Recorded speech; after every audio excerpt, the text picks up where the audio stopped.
नमस्कार, मैं हूं पुण्य प्रसून वाजपेयी। दस्तक में आज ऐलान जंग।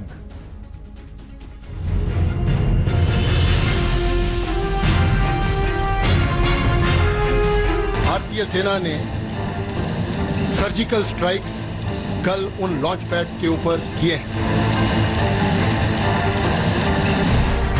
This is in response to what they have done in the recent days and what they are planning to do in the future also. बहुत आवश्यक था जो हमने किया और इससे राष्ट्र का मनोबल बड़ा ऊंचा हुआ है। उस रिस्ट्रेन से हम बाहर निकल गए हैं और सेना जो है वो हमेशा से ही चाहती थी। वो वॉर की हालत में आएगा तो हिंदुस्तान तैयार है। क्या मुंह दिखा के स्ट्राइक करेगा वो? लाइकली इवेंट ऑफ वॉर, उसमें you hope for the best and be ready for the worst.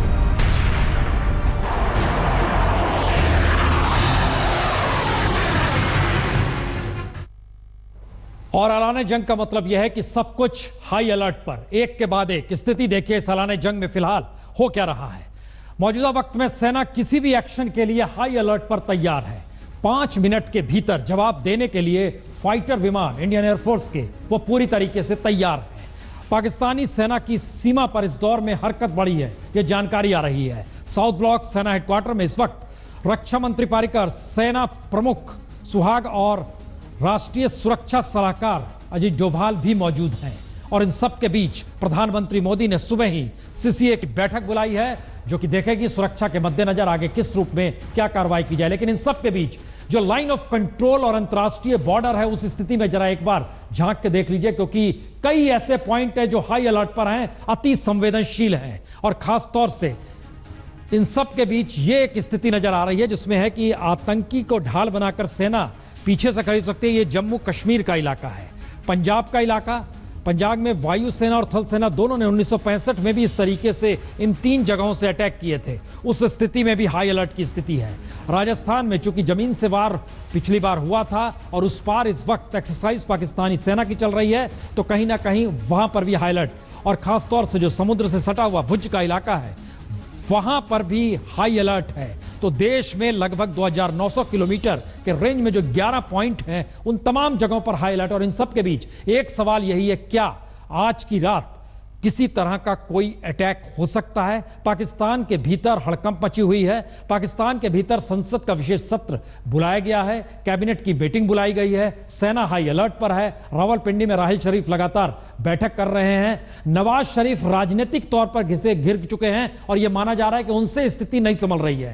Rahil शरीफ को नवंबर में रिटायर होना है। माना जा रहा है कहीं ऐसी स्थिति ना आ जाए कि सेना वहां पर दखल देते हुए अपने तरीके से पाकिस्तान की मौजूदा स्थिति को फिर से हाथ में ले ले। इन तमाम स्थितियों के बीच आज की रात क्यों महत्वपूर्ण है, जरा रिपोर्ट देखिए।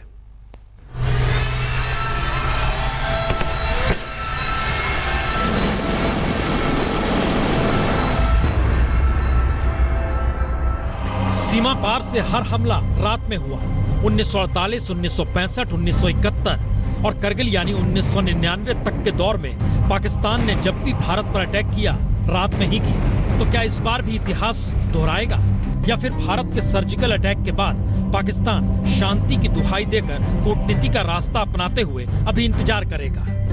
लेकिन पाकिस्तान के साथ अतीत के हर युद्ध में सबसे बड़ा बदलाव आज ये आ चुका है कि भारत ने पहली बार 1948 में खींची गई लाइन ऑफ कंट्रोल को न सिर्फ पार किया, बल्कि पाकिस्तान किसी भी तरह की जवाबी कार्रवाई करे उससे पहले ही सीमा के हर संवेदनशील सेक्टर पर युद्ध की तैयारी शुरू कर दी। यानी आज की रात अगर पाकिस्तान किसी भी तरह से जवाबी कार्रवाई की दिशा में बढ़ता है तो वह युद्ध का ऐलान होगा। यानी भारत पाकिस्तान के कब्जे वाले कश्मीर में किए गए अपने सर्जिकल अटैक को युद्ध की मुनादी नहीं मानता, क्योंकि surgical attack line of control पार कर किया जरूर गया, लेकिन वह उन आतंकवादियों और टेररिस्ट कैंप पर किया गया जिससे दुनिया के सामने पाकिस्तान हमेशा पल्ला झाड़ता है। तो ऐसे में आज की रात के 3 हालात हैं। पहला, पाकिस्तान एलओसी पर सीजफायर का उल्लंघन कर कई मोर्चों पर गोलाबारी करे। दूसरा, पीओके यानी पाकिस्तान के कब्जे वाले कश्मीर में आतंकवादियों को ढाल बनाकर पाकिस्तानी सेना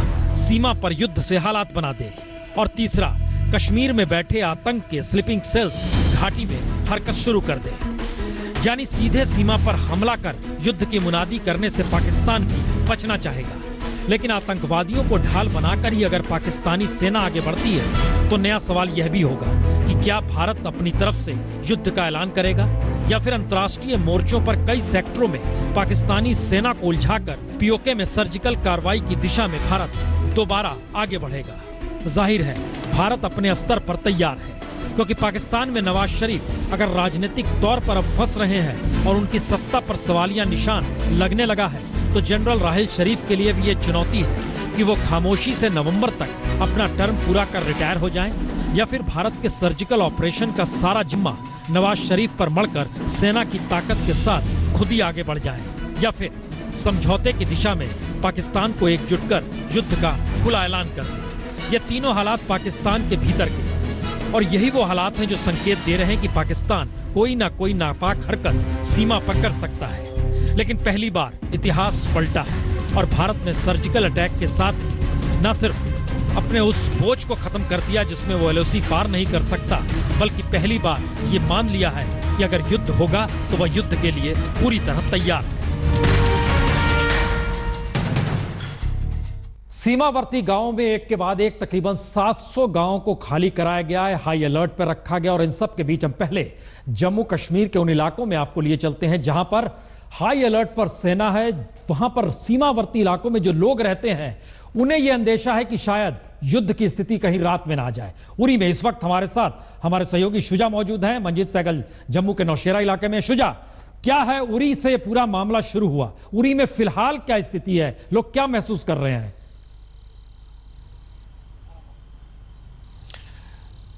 जी प्रसून, जैसा आपने सही कहा कि ये मामला उड़ी से ही शुरू हुआ था और जिस जगह पे मैं अभी खड़ा हूं यहाँ से कुछ ही दूरी पर वो कैंप भी है जहां ये हमला पहले हुआ था 10 दिन पहले। और आज की रात कहीं ना कहीं लोगों के लिए बहुत ज़रूरी है और बहुत महत्वपूर्ण रात है। दिन में जितने लोगों से हमने बात की और वो लोग जो सीमा के आसपास के रहने वाले लोग हैं, जो एलओसी के 2 किलोमीटर 3 किलोमीटर या 10 किलोमीटर के दायरे में रहने वाले लोग हैं, उनमें से कई लोग नीचे आए थे, उड़ी के मार्केट में आए थे और यही कह रहे थे कि बहुत सारे अपने घरों को छोड़ के अपने रिश्तेदारों के घरों में जाना शुरू कर दिया है। और ऐसे भी बहुत सारे लोग हैं जिनके माल मवेशी इतना सारा है कि वो निकल के वहां से नहीं आ सकते। बहुत सारे लोगों ने तो नहीं, तो उनके भीतर डर क्या है कि रात में किसी तरीके का कोई हमला हो सकता है? उनके भीतर खौफ क्या है? बिल्कुल प्रसून, बात यही है कि खौफ इस बात का है कि क्या पाकिस्तान किसी तरीके का रिटेलिएटरी हमला करता है और वो हमला जब भी होता है इन इलाकों में वो आग की सूरत में इन लोगों के ऊपर बरसता है। वही डर है जो इन लोगों को इस वक्त खाया जा रहा है। और बहुत सारे लोग जो सीमा के आसपास के लोग हैं ऑलरेडी निकल चुके हैं और या ऐसे लोग हैं जो तैयारी कर रहे हैं निकलने की। मंजीत, आप जहां पर मौजूद हैं, एक मिनट हमारे साथ मंजीत भी चूंकि मौजूद है, वहां पर आप क्या देख पा रहे हैं? जो लोगों से बातचीत हो रही है, क्या उन्हें भय है कि आज रात में हमला हो जाएगा? क्या स्थिति है वहां पर? देखिए प्रसून, दो तरह का माहौल देखने को मिल रहा है। अगर हम बात करें बॉर्डर के इलाकों में, तो जो जैसे ही प्रशासन की ओर से उनको सूचित किया गया कि आप अपने घर खाली कर दीजिए और सुरक्षित जगहों पे चले जाएं, उसके बाद गांव में पूरे इन इलाकों में तनाव का माहौल पसर गया और लोगों ने धीरे धीरे अपने घर छोड़ने शुरू कर दिए। ज्यादातर लोगों को यही अंदेशा है कि आज रात को पाकिस्तान की तरफ से हैवी शेलिंग हो सकती है, गोलाबारी हो सकती है, खून खराबा हो सकता है। तो ज्यादातर लोग अपने घरों से निकलकर 10-20 किलोमीटर के दायरे तक चले गए हैं। और कुछ लोगों से हमने अखनूर के लोगों से बातचीत की, वो लोग जम्मू तक आ पहुंचे हैं। उन्होंने अपने रिश्तेदारों को फोन किया है कि हम लोग आपके घर आ रहे हैं। एक एक परिवार से 8-8, 10-10 लोग आ रहे हैं। उनको ये कह रहे हैं कि आप हमारे लिए खाना बना के रखिए और इंतजाम कीजिए कि हमें हो सकता है ज्यादा दिन भी रुकना पड़े।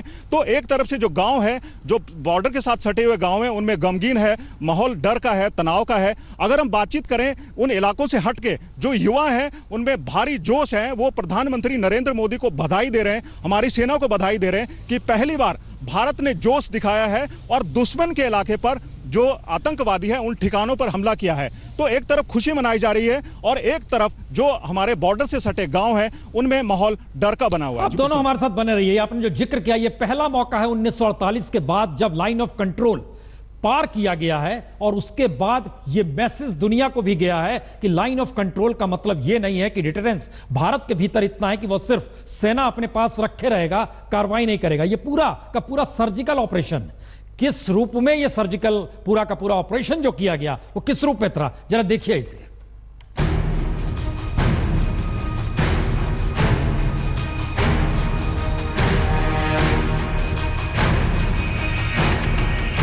तारीख 28 सितंबर 2016, वक्त रात के 8 बजे।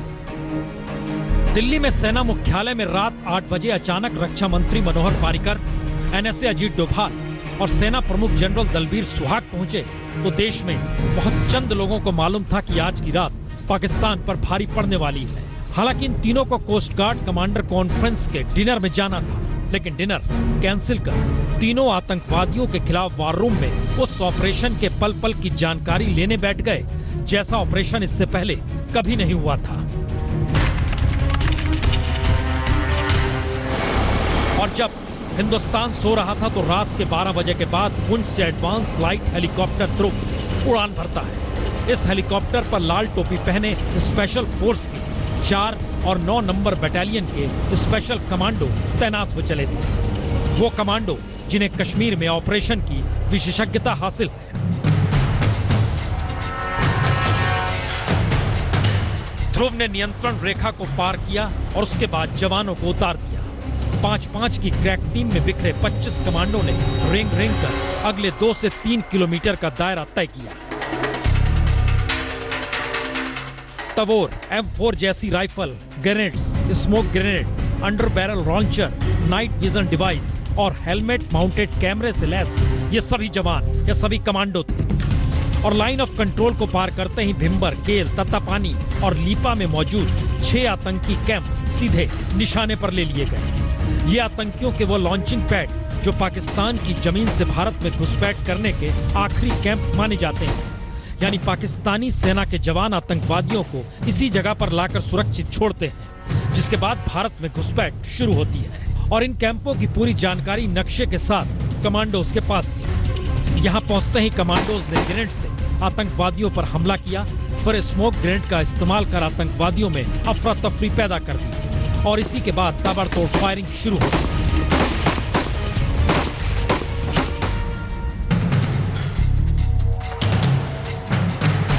कुछ मिनटों में ही सभी 6 लॉन्चिंग पैड को निशाने पर कमांडोज ने ले लिया। 38 आतंकवादियों को खत्म किया। लाइन ऑफ कंट्रोल की चौकी में मौजूद पाकिस्तानी सैनिकों ने आतंकवादियों को शील्ड देने की कोशिश की तो भारतीय कमांडो के निशाने पर वह भी आए। पाकिस्तान ने सिर्फ 2 सैनिकों के मारे जाने की पुष्टि की, लेकिन सर्जिकल अटैक के तरीके बताते हैं कि उस वक्त पाकिस्तान के जितने भी सैनिक रहे होंगे सभी मारे गए। जिस वक्त ऑपरेशन चल रहा था उस वक्त ऑपरेशन के पल पल की जानकारी लगातार प्रधानमंत्री मोदी को दी जा रही थी। अजीत डोभाल ने रात में ही अपने अमेरिकी समकक्ष सुसन राइस से भी बातचीत कर उन्हें भरोसे में ले लिया। यानी पूरी रणनीति के साथ ऑपरेशन को अंजाम दिया गया। इस खबर को मिलने के बाद भारतीय सेना ने सर्जिकल स्ट्राइक्स कल उन लॉन्च पैड्स के ऊपर किए हैं। इन काउंटर टेररिस्ट ऑपरेशंस के दौरान आतंकवादी और उनके समर्थकों को भारी नुकसान पहुंचाया गया है और कईयों को उधर मार गिराया गया है। क्योंकि लाइन ऑफ कंट्रोल के पार आतंकवादियों के लॉन्चिंग पैड के पॉइंट दर पॉइंट की जानकारी भारतीय कमांडो के पास थी, तो ड्रोन के जरिए पूरे ऑपरेशन की वीडियोग्राफी की गई। यानी सबूत देने के हालात आए तो भारत दुनिया को दिखा सके, बता सके कि आतंकी लॉन्चिंग पैड पर हमला किया गया और उन आतंकवादियों को निशाने पर लिया गया जिससे पाकिस्तान भी पल्ला झाड़ता है। भारतीय सेना ने पीओके में इतने बड़े सर्जिकल ऑपरेशन को अंजाम दिया, लेकिन पाकिस्तानी सेना को उसकी भनक तक नहीं लगी। दरअसल सर्जिकल ऑपरेशन से पहले खुफिया एजेंसियां आतंकियों के लॉन्चिंग पैड पर पिछले 1 हफ्ते से नजर बनाए हुए थे। रॉ और एमआई पूरी मुस्तैदी के साथ आतंकियों की हर हरकत पर नजर रख रही थी। मंजित नेगी, दिल्ली, आज तक। खुफिया एजेंसी ने पूरा का पूरा चेकआउट किया था, पूरा मैप, उसके हिसाब से सेना के तीनों अंग ने अपने तरीके से रणनीति बनाई, प्रधानमंत्री को जानकारी दी, एनएसए ने सहमति जनाई, रक्षा मंत्री साथ में खड़े थे और इन सब के बीच एक स्थिति बनी कि हां अब यह कार्रवाई की जा सकती है। अगला सवाल यह, कार्रवाई के बाद क्या होगा, जरा रिपोर्ट देखिए, क्योंकि जो लाइन ऑफ कंट्रोल और अंतर्राष्ट्रीय सीमा में खासतौर से सबसे संवेदनशील इलाके हैं वहां पर आज की रात भारी पड़ सकती है। जम्मू कश्मीर के 740 किलोमीटर लंबे लाइन ऑफ कंट्रोल पर गुरेज, केरल, टिटवाल, नौशेरा, अखनूर यही 5 पॉइंट हैं जहां आज की रात पाकिस्तानी सेना आतंकवादियों को ढाल बनाकर सीमा पार से किसी तरह की कार्रवाई को अंजाम भी दे सकती है। जबकि अंतर्राष्ट्रीय सीमा के तहत आने वाले पंजाब, राजस्थान और गुजरात में 6 पॉइंट ऐसे हैं जो संवेदनशील हैं, यानी पाकिस्तानी सेना यहां सीधे हरकत कर सकती है। खासतौर से 1965 याद कीजिए तो जिस तरीके से लाहौर से अमृतसर में पाकिस्तानी सेना ने दखल दी थी, उसी के साथ सटे खालरा बुर्की का इलाका, साथ ही खेमकरण क्षेत्र का इलाका खासा महत्वपूर्ण है या कहें अति संवेदनशील है। इसी तर्ज पर राजस्थान की सीमा पार पाकिस्तान जब अपनी सेना की एक्सरसाइज कर रहा है तो उसकी मूवमेंट पर अब नजर रखनी होगी, क्योंकि सेना की वहां मौजूदगी बीते 4 दिनों से है और सीमा से महज 10 से 15 किलोमीटर के भीतर ही है। जबकि गुजरात का भुज का इलाका जो खासतौर से समुद्र से सटा हुआ इलाका है, वहां पाकिस्तानी सेना आतंक का आसरा लेती रही है और आईएसआई की पहल इस इलाके में हमेशा से रही है, तो यह भी इलाका खासा संवेदनशील है। और वजह भी यही है कि लाइन ऑफ कंट्रोल से लेकर अंतर्राष्ट्रीय सीमा से लगते 4 राज्य जम्मू कश्मीर, पंजाब, राजस्थान और गुजरात में तकरीबन 700 से ज्यादा गांवों को या तो खाली करा लिया गया है या फिर उन्हें हाई अलर्ट पर रखा गया है। जिन गांवों में रिहाइश मौजूद है, उन्हें रात के वक्त किस तरह की गोलाबारी की स्थिति में कहां जमा होना है और वहां कैसे सेना उन्हें सुरक्षित स्थान पर वहां से ले जाएगी, इसकी कवायद भी आज दिन भर चलती रही। खासतौर से सीमा पर मौजूद स्कूल या अस्पताल या सेना की कोई भी अस्थायी इमारत में पहुंचने के रास्तों को भी साफ रखा गया है। यानी रात में हालात युद्ध की दिशा में बढ़े तो कैसे किन परिस्थितियों को अपनाना होगा, इस दिशा में ही सेना अपनी तमाम मुस्तैदी में जुटी हुई है। हम बात करेंगे पूर्व सेनाध्यक्ष विक्रम सिंह, इस वक्त हमारे साथ मौजूद हैं। विक्रम सिंह जी, हर जहन में यह सवाल है कि पाकिस्तान का रुख क्या होगा। भारत ने सर्जिकल अटैक किया है, लेकिन अब स्थिति किस रूप में बढ़ेगी?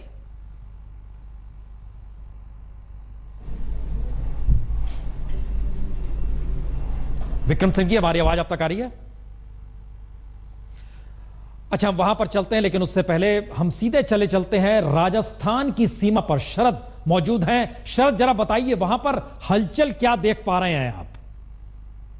जो बॉर्डर पर बसे हुए लोग हैं, जो गांव हैं, उन गांव में दहशत है, लोगों में खौफ है कि न जाने आज की रात क्या हो जाए, आज की रात कैसे गुजरेगी, कितनी भारी हो सकती है आज की रात। इस बात को लेकर वो शायद ही सो पाए, क्योंकि 1965-1971 की लड़ाई में पूरे के पूरे गांव यहां बर्बाद हो गए थे और जो लोग जीवित हैं या फिर जो लोग अपने बड़े बूढ़ों से उस युद्ध के बारे में सुने हैं, वो काफ़ी डरे हुए हैं कि पता नहीं क्या हो जाए और किस तरह से आज की रात गुजरेगी। क्या पाकिस्तान हमला भी कर सकता है या फिर गांव तुरंत खाली करने के निर्देश भी आ सकते हैं, क्योंकि अभी राजस्थान के गृह मंत्री ने जैसलमेर, बीकानेर, बाड़मेर, श्रीगंगानगर के कलेक्टर और एसपी से वीडियो कॉन्फ्रेंसिंग की है और कहा है कि 4 से 6 घंटे के बीच रात को अगर कुछ होता है तो गांव खाली कराने की तैयारी रखी जाए। साथ ही थाने में, जिला स्तर पर जहां भी हो, हर जगह बंकर तैयार रखा जाए ताकि उन लोगों को बंकर के अंदर छुपाया जा सके।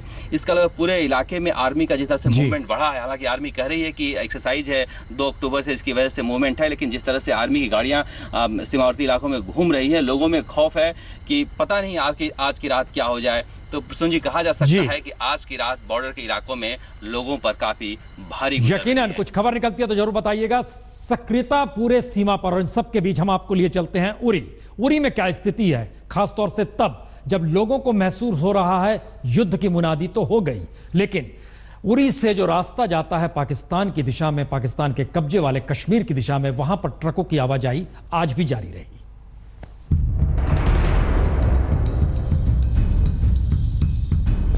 तो जिस उरी हमले से पैदा हुए हालात पीओके में सर्जिकल अटैक के बाद युद्ध की आशंका तक पहुंच गए, उस उरी में लोग ये मानकर चल रहे हैं कि युद्ध के हालात बन चुके हैं और अब सीमा पर रहने की वजह से उन्हें युद्ध में निशाना बनना ही होगा।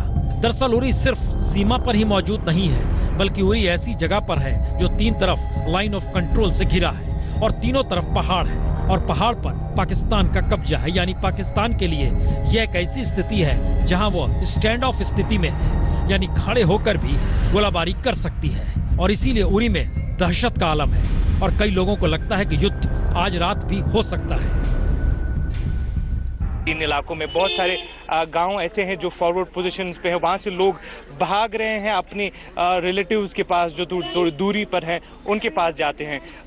आइए देखिए इन लोगों के साथ बात करते हैं और पता करते हैं कि किस तरीके का माहौल है। बिल्कुल डरे हुए हैं लोग, परेशान हैं क्योंकि लोगों के पास हम लोग ये हैं कि हमारे पास यहाँ पे ज़्यादा से 10% लोग ऐसे हैं जिनके पास गवर्नमेंट अप्लाई लोग हैं, बाकी तो हमारे 90% लोग जो हैं वो अपना यहाँ से खेती से गुजारा करते हैं, मजदूरी करते हैं। युद्ध की आशंका के बीच घर छोड़कर दूसरी जगह जाने का सिलसिला भी उरी में शुरू हो चला है। हमें इतना डर लग रहा है कि अभी छुपने की जगह नहीं खाती, मिलती नहीं। पहले बैंकर बनाए थे वो भी खत्म हो गए। अब पहले कोठे होते थे उनमें छुप जाते थे, आज कोठे है ही नहीं, कहाँ छुपेंगे। दरअसल बारामूला जिले के सरहदी में आखिरी तहसील है उरी और यहाँ जिंदगी थम तो गई है लेकिन कारोबार नहीं थमा है। सड़क के रास्ते उरी और अटारी के लिए ही भारत और पाकिस्तान के बीच कारोबार होता है। और जिस वक्त सर्जिकल हमले के बाद युद्ध की आशंकाएं फिजाओं में थी, उरी के सलामाबाद चेकपोस्ट से भारत पाकिस्तान के बीच ट्रकों की आवाजाही जारी थी। यानी एक तरफ सर्जिकल अटैक के बाद युद्ध के बादल मंडराने लगे तो दूसरी तरफ उरी बॉर्डर के आर पार व्यापार भी जारी रहा। और आज भारत से जहां 26 ट्रकों ने पाकिस्तान के कब्जे वाले कश्मीर में एंट्री ली, वहीं 13 ट्रक पीओके से भारत आए। ट्रकों का आना जाना दोपहर 2 बजे शुरू हुआ जो शाम 4 बजे तक चला और इस 2 घंटे में भारत से पीओके की तरफ मिर्च, जीरा, इलायची और काशीदाकारी का सामान भेजा गया। तो पाकिस्तान के कब्जे वाले कश्मीर की तरफ से बादाम, सूखे खजूर और आम भरकर ट्रक भी आए। तो सवाल आज का नहीं, आज तो ट्रक चले, लेकिन जिस माहौल में दोनों देश खड़े हो रहे हैं उसमें सबसे बड़ा सवाल यही, क्या दोनों देशों के बीच आवाजाही कल पूरी तरह ठप हो जाएगी, कारोबार थम जाएगा? क्योंकि मोस्ट फेवरेट नेशन का दर्जा छीने जाने की अटकलों के बीच कारोबार कम होने की आशंका तो पहले से, लेकिन सर्जिकल अटैक के बाद दोनों देशों में जिस तरीके से आक्रामक माहौल बन रहा है उसका असर कारोबार ठप होने से लेकर बसों की आवाजाही और शायद समझौता एक्सप्रेस के रुकने पर भी दिख सकता है।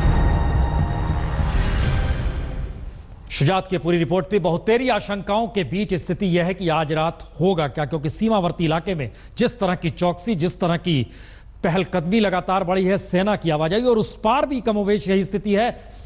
पाकिस्तानी सेना के जवान भी बॉर्डर पर वहां पर हरकत उनकी तेज है, जो जानकारी आ रही। एक छोटे से ब्रेक के बाद तुरंत लौटते हैं।